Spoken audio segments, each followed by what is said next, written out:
Court is on the record, State of Ohio versus Jeffrey Maxwell, case number 24 CRA 16 and 24 CRB 17. These are two cases where new charges have been filed against Mr. Maxwell.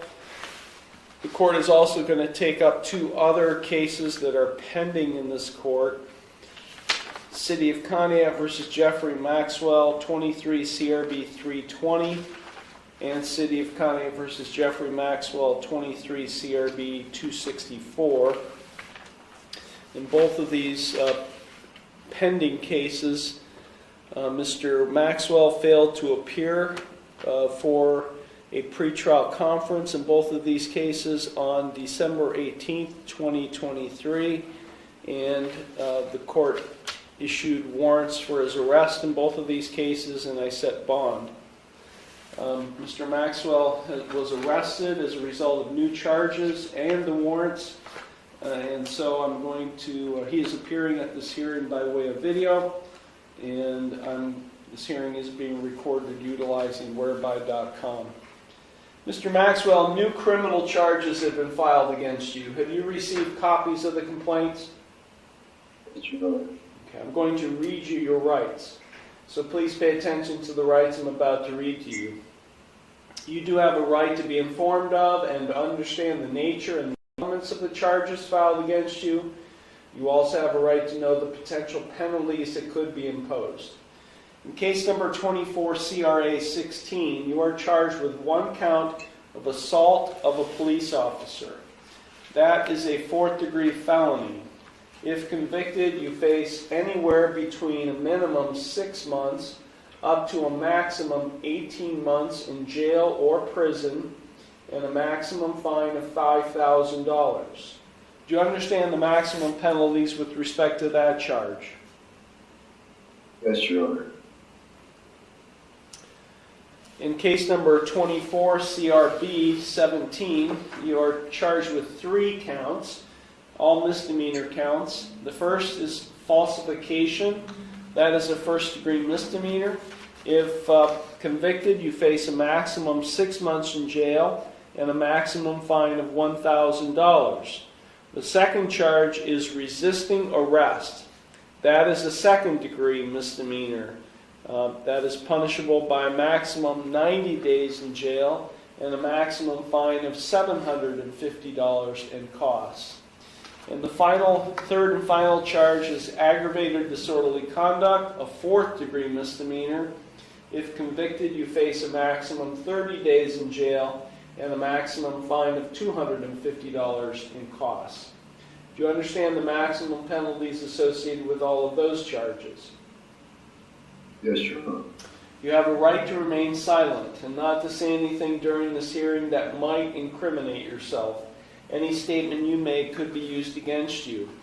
You also have a right to a trial to the court, and because you are charged with offenses that carry a possible jail sentence, you have a right to a jury trial, provided that you timely file with the court a written demand for a jury trial.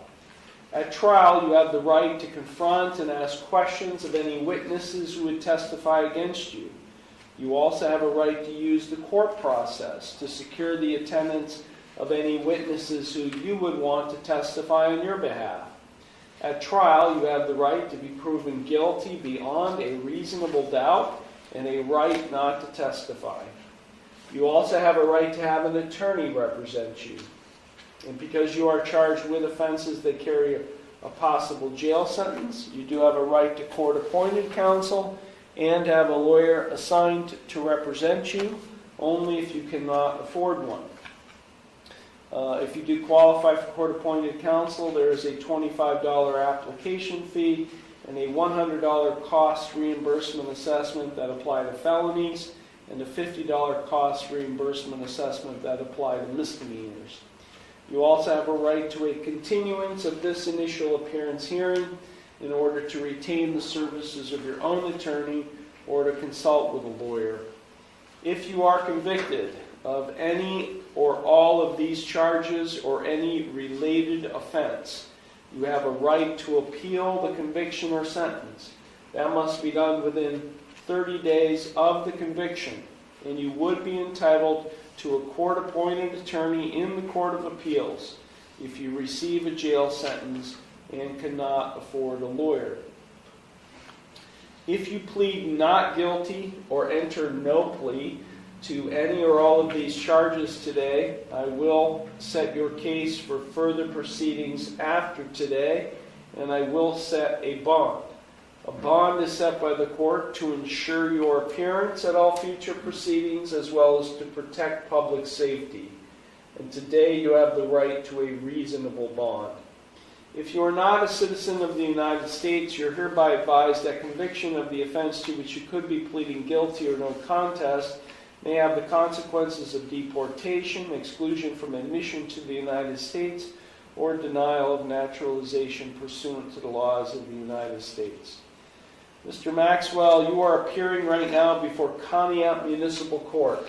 This court is located 2 floors above your head in the same building that you're in right now. This court, Conneaut Municipal Court, is a misdemeanor court. In other words, this court can only dispose of misdemeanor offenses.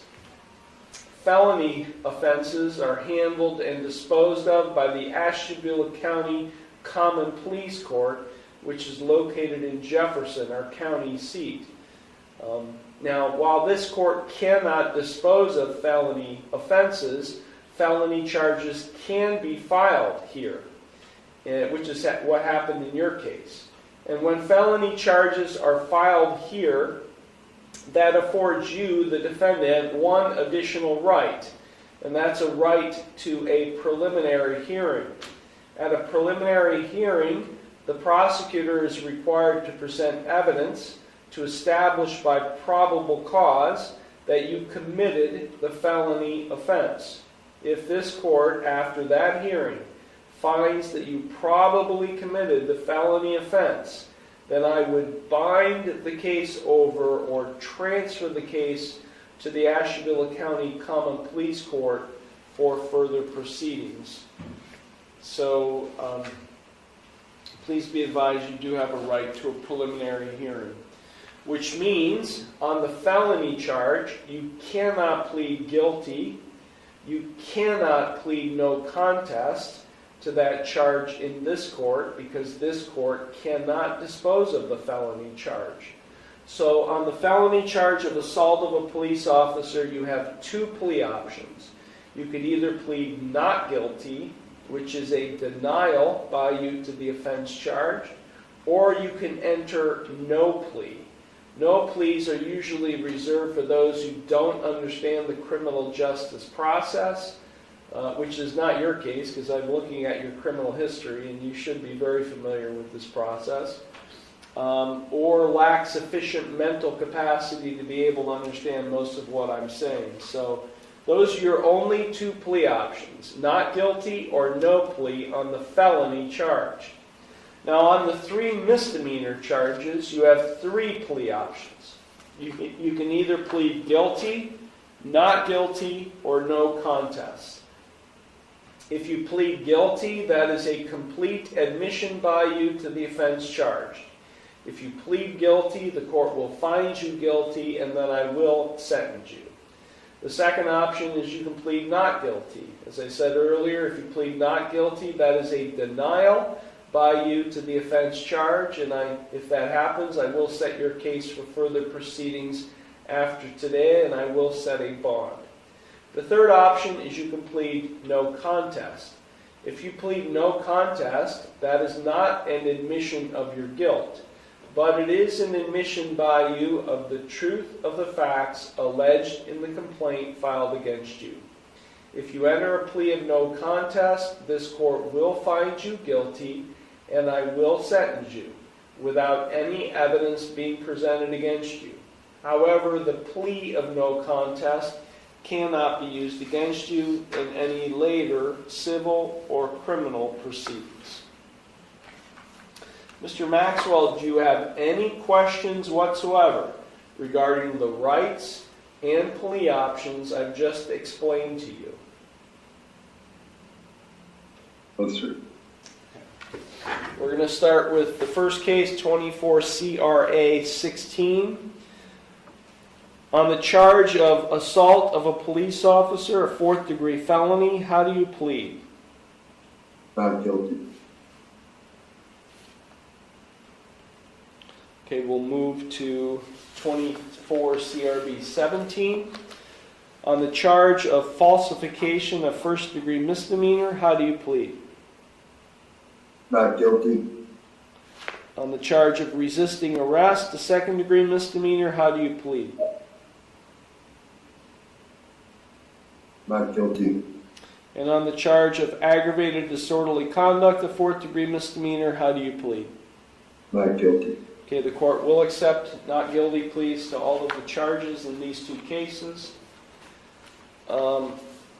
I will go ahead and appoint the Public Defender's Office to represent him, since I already appointed them not too long ago, the Public Defender's Office to represent him in the other 2 pending cases. I'll set the felony case for a preliminary hearing and the misdemeanor case for a pretrial conference. Okay, now with respect to bond recommendation, the law director has submitted, or the prosecutor has submitted, a written bond recommendation in the amount of $10,000 personal recognizance.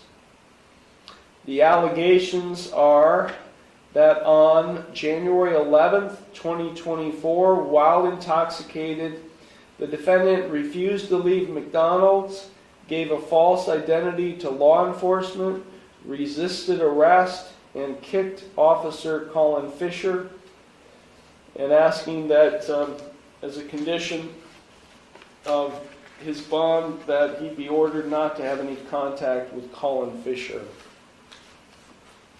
Where do you live, Mr. Maxwell? Streets, Your Honor. Okay, Mr. Maxwell, so help me understand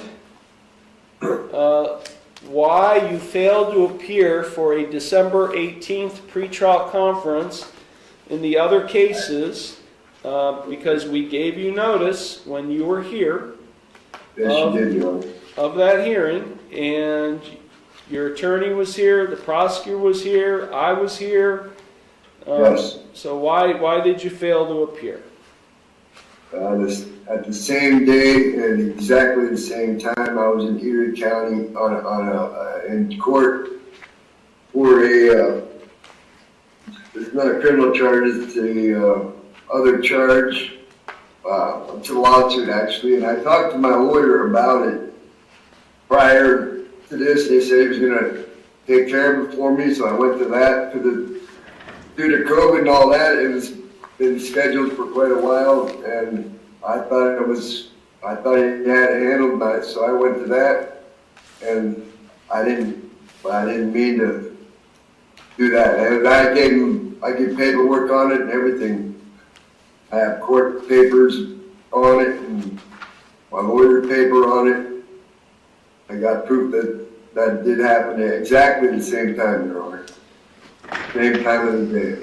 So when did you inform your attorney about this apparent conflict? I think it was like about a week prior or so. I have the paperwork. It's on my phone or email. I got it on email paperwork. I sent him proof of that also.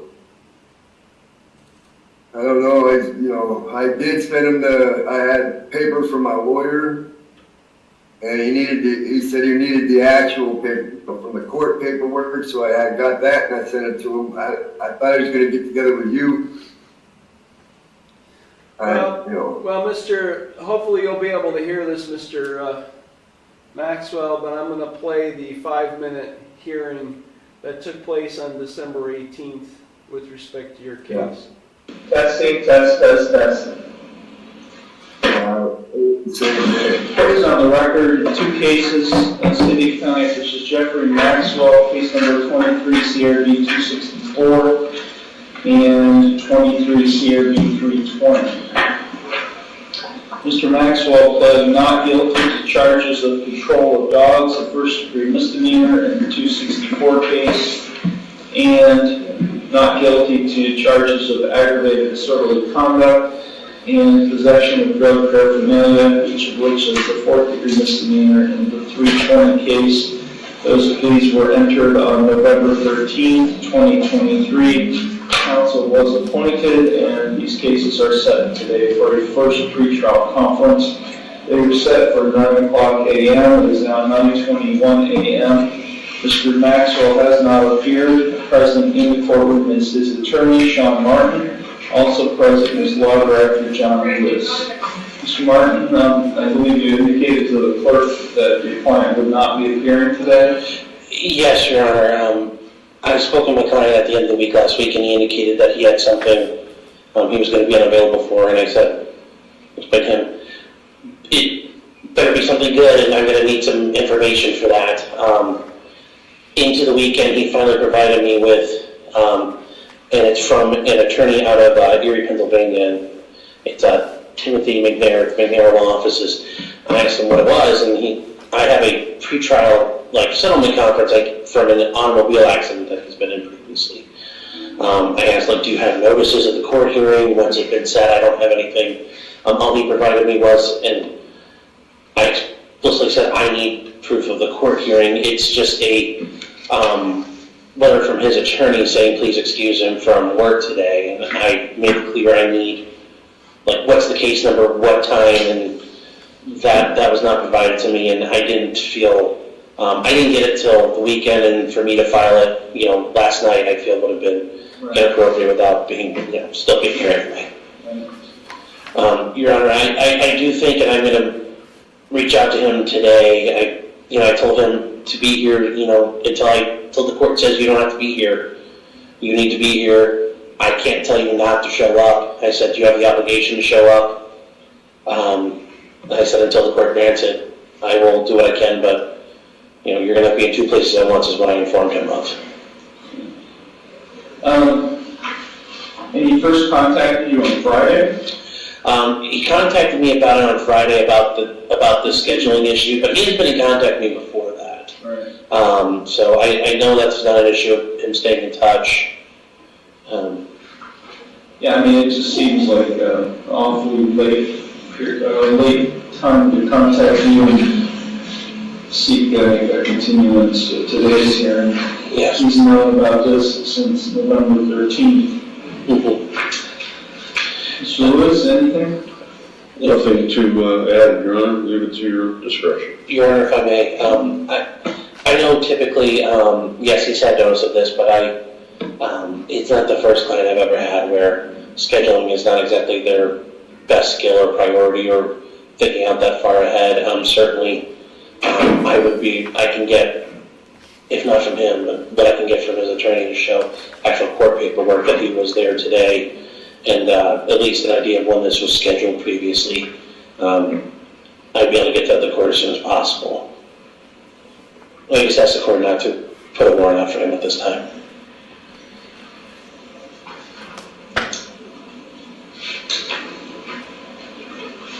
Well, the dog case stems from an incident that allegedly happened on September 9th. I'd issue a warrant for him on that because his whereabouts were unknown.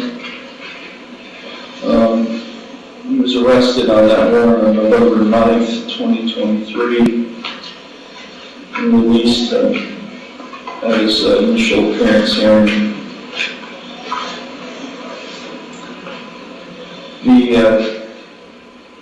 The other case involves his arrest. On November 9th, they were trying to execute the warrant. Apparently, it's alleged he was found lying in the middle of the intersection. One of the roads in Pontiac extremely intoxicated. That's the allegations, and he was belligerent with officers. I get what you're saying, Mr. Martin, and I appreciate what you're saying, and I understand the difficult position your client has put you in. But, yeah, I think a bench warrant needs to be issued. Mr. Maxwell needs to, he's just spent a few days in jail on this. You would think he would know that that could be another option if he failed. Yeah, so Mr. Maxwell, as I hear that hearing that took place when you weren't here and that you had a conflict in Erie, you just don't seem to take what's happening in this court very seriously. And the fact that, Mr. Maxwell, I'm looking at your criminal history. Do you think I'm stupid? Do you think I not have your multiple page criminal history out of Florida and Pennsylvania? Mr. Maxwell, you've got the allegations in this felony and these new misdemeanor cases are comparable to the allegations in the misdemeanor complaint that you failed to appear on. I find you to be a flight risk, and in fact, you're a public safety risk as well. I'm not going to comply with the request of the law director to release you on your own recognizance. Indeed, I find that frankly offensive based on your history. So in 24 CRA 16, I'm setting bond. This is the assault on the police officer in the amount of $10,000, cash surety 10%. You are ordered not to consume or possess alcohol or drugs.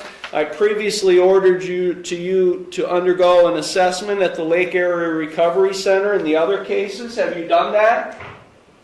Sir, Yes? yes. When did you do that? I've been going to their classes and doing all that work for, a month and a half or so at least. Okay, well, I'm going to order that you, as a condition of these bonds, that you continue whatever treatment recommendations that are being made by the Lake Area Recovery Center. You're ordered to stay drug and alcohol free. You are subject to random chemical testing. You are going to be tested today. I'm ordering a urine drug screen on you today by the corrections officer.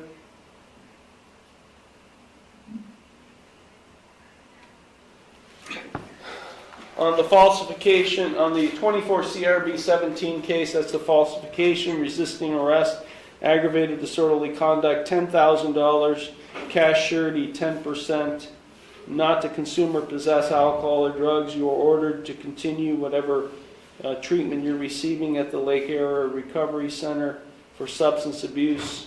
You are subject to random chemical testing. In both cases, I'm ordering you not to have any contact with Colin Fisher, Officer Colin Fisher, while not on duty.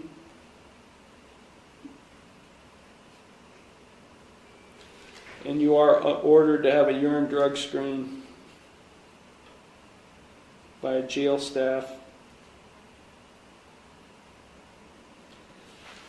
I will set these cases for a preliminary hearing and a pretrial conference I will continue the bonds that were previously set in 23 CRB 320 in the amount of $2,500, cash surety 10%, and in 23 CRB 264 in the amount of $5,000, cash surety 10%. Those bonds that were set at the time of the issuance of the warrant will continue as well. And we'll get all of these cases set at the same time. If you're not able to post bond, then you're going to be sitting in jail until that next hearing, and we'll make sure that you'll be available at that time when Mr. Martin is present to represent you. Okay, do you have any questions, Mr. Maxwell? No, sir. Okay, these matters are concluded. Thank you. Thank you, officer. You're welcome, Your When you Honor. have the urine drug screen results, please send them up. Will do, sir. Thank you.